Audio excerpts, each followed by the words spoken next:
Hello friends, तुमचं स्वागत आहे आपल्या कम्प्युटर सर्च 2.0 या मराठी यूट्यूब चॅनलमध्ये। आणि आज आपण पाहणार आहोत कम्प्युटर टायपिंगच्या फायनल एक्झाममध्ये काही शासनाने बदल केलेले आहेत आणि हे बदल काय असणार आहे ते सर्व पाहणार आहोत। तर आता टायपिंगची तुम्ही एक्झाम देत असेल तर तुमच्यासाठी खुशखबरी आहे, कारण आता 40%वरच टायपिंग पास होऊ शकता। तर हे आनंदाची बातमी आहे। तर बघून घेऊया त्यामध्ये आपल्या अभ्यासक्रमामध्ये काय चेंजेस झालेले आहे आणि त्याच्या मार्किंगमध्ये काय चेंजेस झालेले आहे आणि त्याच्यासाठी आपल्याला किती दिवसाचा टायमिंग दिलेला आहे ते अभ्यासक्रम पूर्ण करण्यासाठी, या सर्व गोष्टी तुम्हाला मी सांगणार आहे। तर जीसीसी टीबीसी इंग्लिश, मराठी आणि हिंदी 30 WPMचं जे परीक्षा असते त्या परीक्षेचा जो कालावधी असते तो 6 महिन्याचा आहे। आणि 6 महिन्यामध्ये आपल्याला त्यामध्ये काही जो कंप्लीट करायचा जो सिलेबस दिलेला आहे ते सर्व। तर बघा 30 WPM मध्ये कशा प्रकारचा सिलेबस दिलेला आहे। तर बघा याच्यातनी सगळ्यात पहिले आपल्याला ऑपरेटिंग सिस्टीमवरचे क्वेश्चन विचारले जाणार आहेत। ऑपरेटिंग सिस्टीम बघा इथे तुम्ही पाहू शकता, ऑपरेटिंग सिस्टीम आहे त्यामध्ये विंडोज आहे, लिनक्स आहे, युनिक्स आहे, मॅक ओएस आहे आणि बेसिक ऑपरेटिंग स्किल्स दिलेले आहे। तर याच्यावर तुम्हाला ऑब्जेक्टिव्ह विचारणार आहे आणि ऑब्जेक्टिव्हचे क्वेश्चन नेहमी सेक्शन 1 मध्ये असतात। तर आपण 1चाच अभ्यासक्रम इथे पाहणार आहोत। तर या सर्व गोष्टीसाठी 12 दिवसाचा इथे टायमिंग दिलेला आहे, तर तुम्ही पाहू शकता। त्यानंतर दुसरं चॅप्टर आपल्याला MS ऑफिसचं राहील आणि त्यामध्ये आपल्याला MS वर्ड विचारले जाईल आणि त्याचा कालावधी इथे दिलेला आहे। त्यानंतर एक्सेल विचारले जाईल, म्हणजे त्याचा कालावधी इथे दिलेला आहे। त्यानंतर पॉवर पॉईंट विचारला जाईल, त्याचा सुद्धा इथे कालावधी दिलेला आहे। इंटरनेट, वेब ब्राउझिंग आणि ईमेलचा सुद्धा कालावधी इथे दिलेला आहे। म्हणजे एकूण आपल्याला 30 WPM मध्ये 99 दिवसासाठी आपल्याला 99 दिवसाचा टायमिंग दिलेला आहे ऑब्जेक्टिव्हचे क्वेश्चन्स करण्याकरिता। तर या 99 दिवसांनी सर्व यावर जेवढे काही ऑब्जेक्टिव्ह येणार आहे सर्व आपल्याला याचा अभ्यास पूर्ण करायचा आहे। आणि त्यामध्ये बघा मार्किंग दिलेले आहे। आता मार्क कशा प्रकारचे आहे बघा, याच्यातनी तुम्ही पाहू शकता। याच्यातनी 25 ऑब्जेक्टिव्ह क्वेश्चन विचारले जाणार आहेत।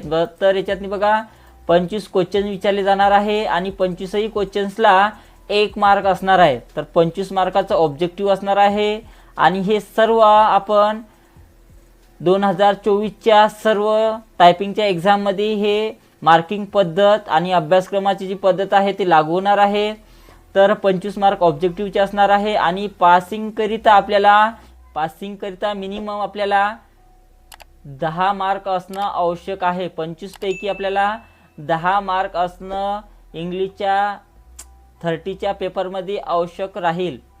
तर बघा हे तर झालं जीसीसी टीबीसी इंग्लिश, हिंदी आणि मराठी 30 WPMचं एक्झामचं पूर्ण पॅटर्न।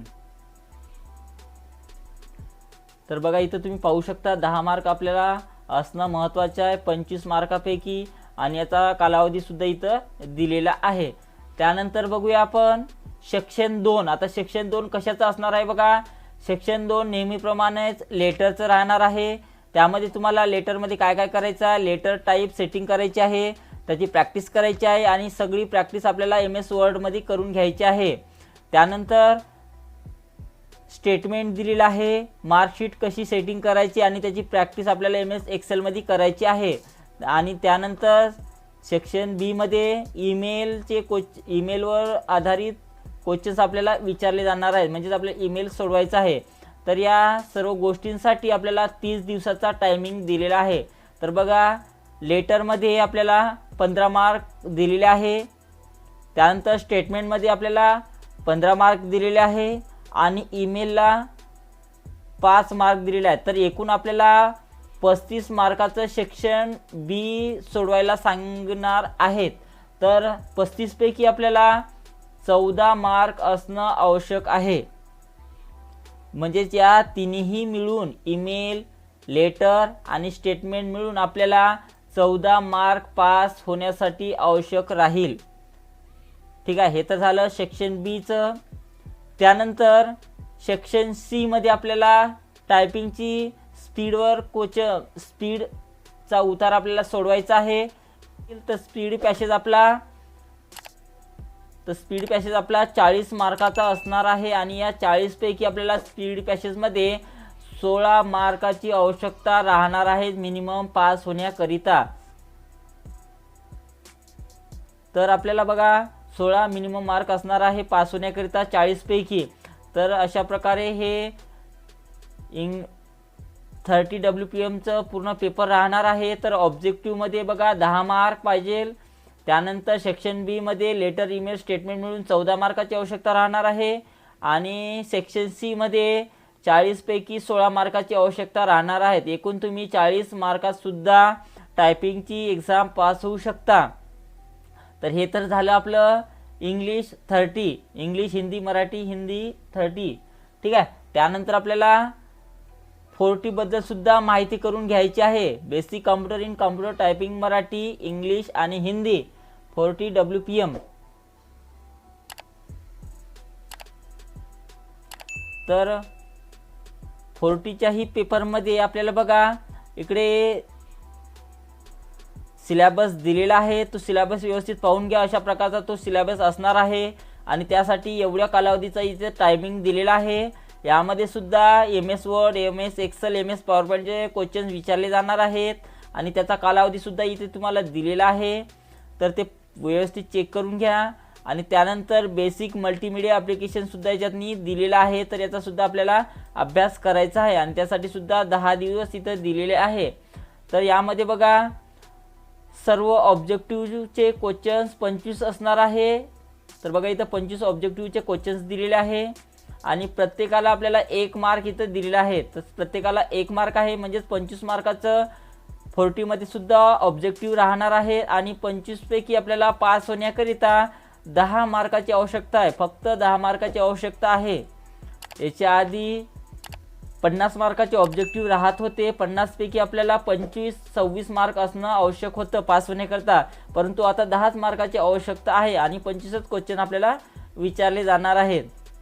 तर हे सुद्धा चांगली गोष्ट आहे विद्यार्थ्यांसाठी। त्यानंतर बघा सेक्शन बी मध्ये आपल्याला लेटर, बिझनेस लेटर विचारले जाणार आहे आणि त्यानंतर पर्सनल लेटर सुद्धा आपल्याला विचारले जाणार आहे। हा याच्यातला अभ्यासक्रम आहे। त्यानंतर स्टेटमेंट सुद्धा विचारले जाणार आहे आणि त्यानंतर ईमेल सुद्धा असणार आहे। तर या तिन्ही गोष्टी मिळून आपल्याला बघा इथे मार्क दिलेले आहेत। तर लेटरला 15 मार्क असणार आहे, त्यानंतर स्टेटमेंटला सुद्धा 15 मार्क असणार आहे आणि ईमेलला 5 मार्क असणार आहेत। म्हणजेच एकूण सेक्शन बी मध्ये 35 मार्क तुम्हाला दिलेले आहेत। तर 35 पैकी तुम्हाला 14 मार्क असणं आवश्यक आहे 40च्या पेपरमध्ये पास होण्याकरता सेक्शन बी मध्ये, ज्यामध्ये आपलं लेटर, ईमेल आणि स्टेटमेंट असणार आहेत।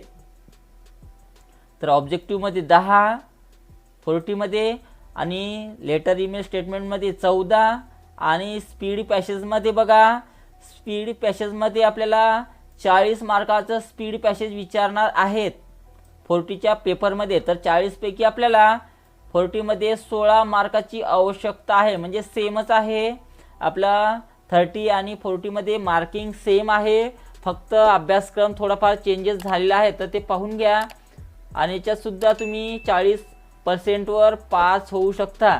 तर ज्या विद्यार्थ्यांची टायपिंगची परीक्षा आहे त्यांच्यासाठी खुशखबरी आहे आणि अशा प्रकारे तुम्हाला अभ्यास करायचा आहे।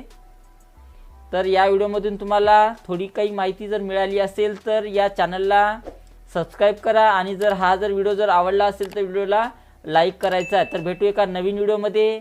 तर आजच्या व्हिडिओमध्ये इतकंच। तर बाय।